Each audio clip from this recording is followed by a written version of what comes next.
wouldn't even say egg. I would just say stupidity. Nope, not going to say anything then because I can't fucking speak.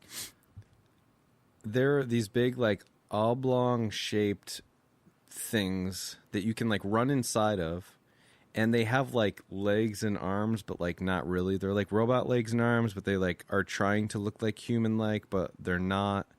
And it's obvious. Like, they're not... Holy butt fucking shit! Like, they're not... Like, it's all intentional, you know? It's called regular human basketball, and, like, nothing about it is regular or human. And so you're running around the inside of this... the orifice of this, like, robot human thing, and there are all these, like, little switches, like up and down switches and, like, weird shaped things that I'm not sure what everything in this game does, but you're, like, badly controlling these giant robots going against each other, and you have a magnet arm, and you have to bring the magnet arm to the basketball and stick it, and then, like, make your way over to the basket and either throw it or, like, slam dunk it. But you really have to just watch. But by the way, you're doing a great job of explaining this game because you actually are explaining it very well. I don't mean that sarcastically. You are doing a great job of explaining this. Yeah, it's a little abstract of a game. Avant-garde, if you will. If you want to go ahead and watch the trailer, be my guest. I will allow it. And if you do that, you may understand just a little bit more about what I'm talking about. It's made by Powerhoof. If you've heard of the game Crawl, which is a dungeon crawler where three people... How ironic. Have you played Crawl, by the way? I know of the game, so Okay. I did not realize it was the same developer. I'm actually okay with that then. Yeah. So for those of you who do not know what Crawl is, really quick, because this game is actually really cool.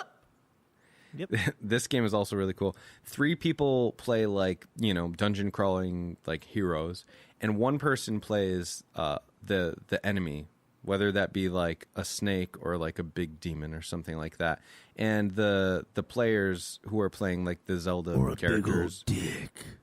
they are trying to kill that character, and whoever gets killed by the bad guy becomes the bad guy. So you're just on this constant kind of dungeon crawler. That is fun. Yeah. That's a lot more interesting than this game. I'm sorry to say, but this game seems fun, and the comparison I was trying to make before to Lovers in Dangerous Space-Time is you're controlling this, like, kind of spacecraft with ladders and things also where you're, like, except that in Lovers in a Dangerous Space-Time, there are, like, turret guns and things. So you're, like, running up to a turret gun and you're controlling that gun, and one person is controlling maybe the direction that the spacecraft is going. So it's more of a cooperative experience, whereas the basketball game is a one-on-one kind of thing.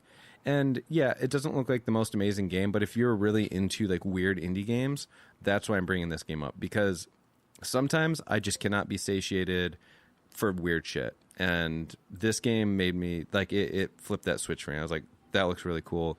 Somebody thought that up, and even if it's not fun, it works, and it's kind of cool. There we go. Can I say something? It came out it's coming out August 1st on Steam. It's already out on itch for $5. It's at least worth watching a trailer. And yes, go ahead. Can I say something?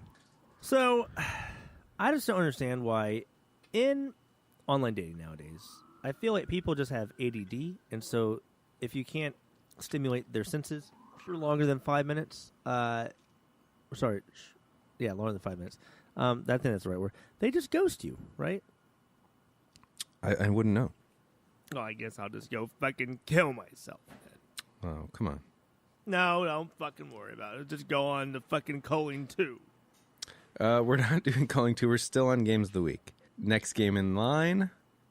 No Man's Sky Nets, which came out today. I downloaded the update. I got to play it. I love the third person, first of all. I do too. I got to play it as well. We played for a little while. Yeah, we got to play on my lunch break. We'll play more tonight/tomorrow. We'll give you all a more detailed next week. That's why we're just going to kind of quickly go over it. But it defaults to whenever you get in your plane, your ship, whatever, it goes to first person. But you can do third person on your ship as well. I kind of like first person at the moment on it.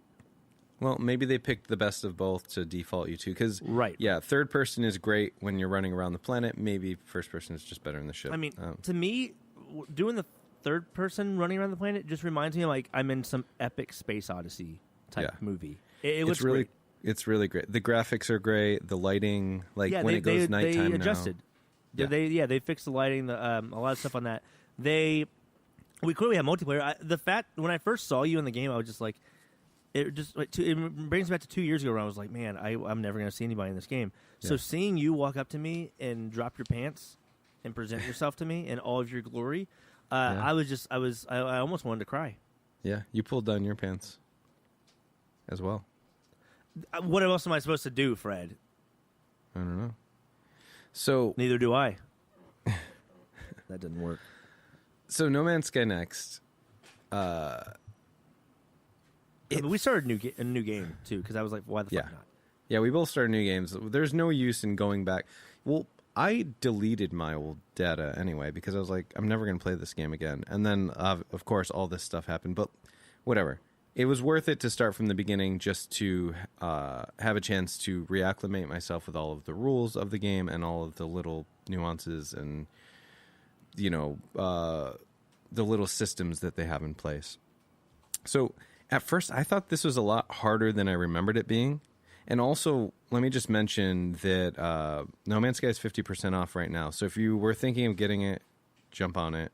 All the new reviews are really positive. Everyone is saying that they're enjoying it now. So jump on it now while you can. It is half price and not on Xbox though. It's full price on Xbox. Steam it is, and on PlayStation I believe it is. But it's also only like $40 on Xbox, I think. So. Oh, that's good. So anyway, yeah, starting from the beginning, you just kind of get reacquainted with all the things that you're supposed to do in the game.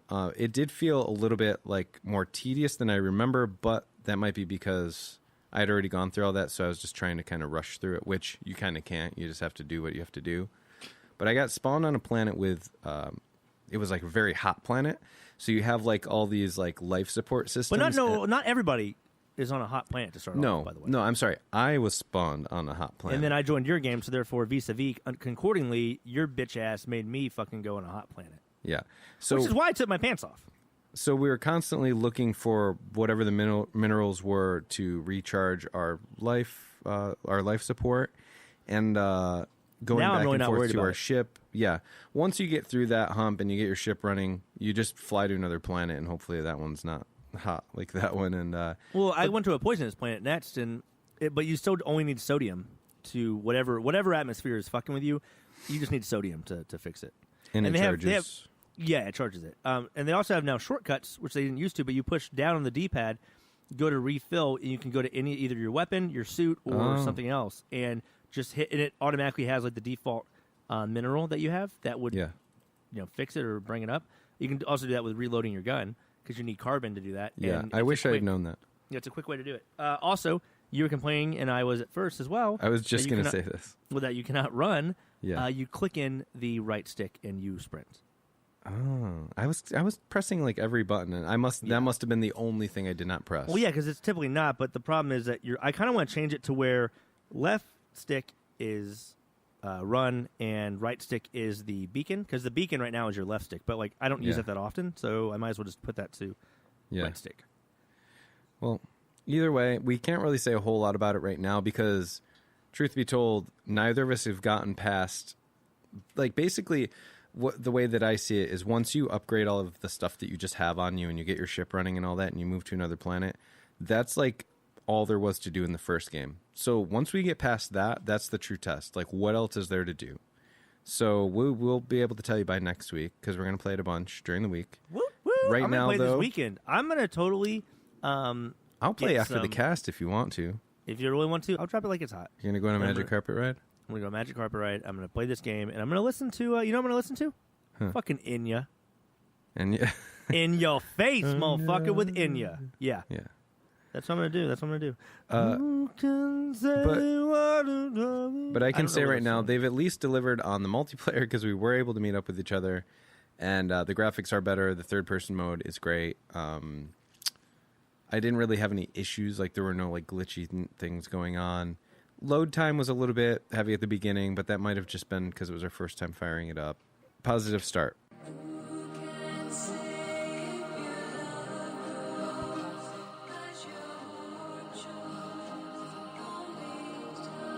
Also, real quick before we move on to the next topic, I just updated my Steam like while we were just hanging here, and Steam just redid their whole Steam chat. So now you can have like parties and connect. Oh, with I your see friends that. I really saw soon. that before I got on. Yeah, that's interesting. Yeah, But I that's still cool. like Discord better. Yeah, we'll probably, funny enough, still just use Discord, which is fine. Discord's great. Discord's like the gaming version of Slack. And you probably have no idea what the fuck Slack is, do you? I do know what Slack is. I haven't used it, so. I mean, companies use it. Like my company uses it. Yeah. Also, can we talk real quick about this game Hack and Slash? We were going to. Okay, so it's an RPG, Japanese RPG. All right, so you're Yeah, going for to the talk about the PlayStation. 90s hack and slash. Go right ahead. This game is a game that I always used to just see come out. I never once played it. I have no idea what it is. But there you go. And that's the game that we're talking about. All right, so the game we're talking about today is Hack and Slash. It's a modern game. Just came out. Wait, hold on. Here, let me pull up the details. Hack and Slash came out in 2014, so it was about 4 years old. You just now. said just came out, though.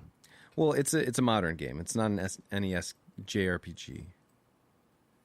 I didn't ever claim for that to be that. So Hack and Slash is made by Double Fine Productions, really well known game developer and publisher. Continue. What do you talk about the hold game? on. You just shit yourself again? Fred, not again. No, I didn't fucking double shit myself. I didn't say double shit yourself. If you double shit yourself, that means you had already poo-pooed today and then you poo-pooed again.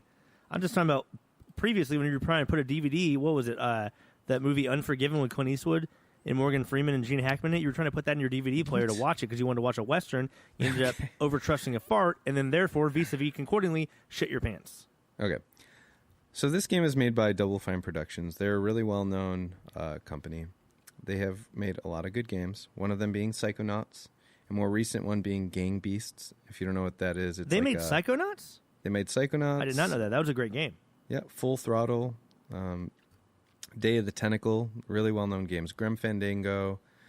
I know Grim Fandango, yeah, with the skeletons, like the Yeah. Dia de Muerta kind of. Honestly, the list goes on. Brutal Legend is another one. Costume Quest is another. But this is the publisher. It also says it's the developer. So they've made all those games.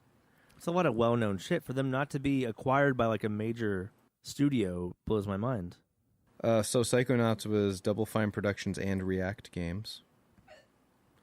So yeah, I mean they have made all of these games. By the way, you always vote on Black Goku. I should have just done that just then. Are you playing Salty Bets right now? I'm playing Salty Bets. Of course I'm doing Salty Bets. All right. I'm going to put on Salty Bets too. I fucking knew I would get you to do it. Okay. So anyway, Double Fine Productions, they're great. This game is called Hack and Slash. Basically, what you would think when you think Hack and Slash, and what you would think when you see Hack and Slash, is basically just that, a hack and slash game like Zelda or something like that. So, but in this game, what happens is you swing your sword, it connects with the enemy, and all of a sudden a little window pops up, and then you realize the hack part is hacking, like computer hacking. So you hit your enemy, you get this dialogue box, and then from there you can do a number of things like change the color of your enemy, which obviously is not really important, but like there are puzzles in the game where maybe changing the color of something does matter. Changing the number of things that drop, like loot drops, changing the HP of the enemy, the list goes on. The game hasn't gotten amazing reception because I think, most people who have played this game and reviewed it said either it was too hard and they didn't understand it, or they liked it and they said, this game's just not going to be accessible for people who don't understand. And I get that. I like that Programming. fact that there's so much you can do. You can literally chop a motherfucker, hack him, bring his life down to 2, or like 0 even, so you Right. kill him, and then bring his heart, or I guess how many hearts he like gives you from Yeah. getting killed, up to like 10. It's fucking Right. great. Exactly. It looks cool. So for people who know programming logic or just understand this stuff from a base, like knowledge standpoint, they would totally just pick up on this game because they'd be like, they would probably just like laugh about it and be like, oh my God, this is like a funny little, thing. Now, like I said, the reviews are mixed. I didn't really hear a whole lot about this 4-year-old game. Didn't get much traction. I think that's because it's not that approachable. But I think there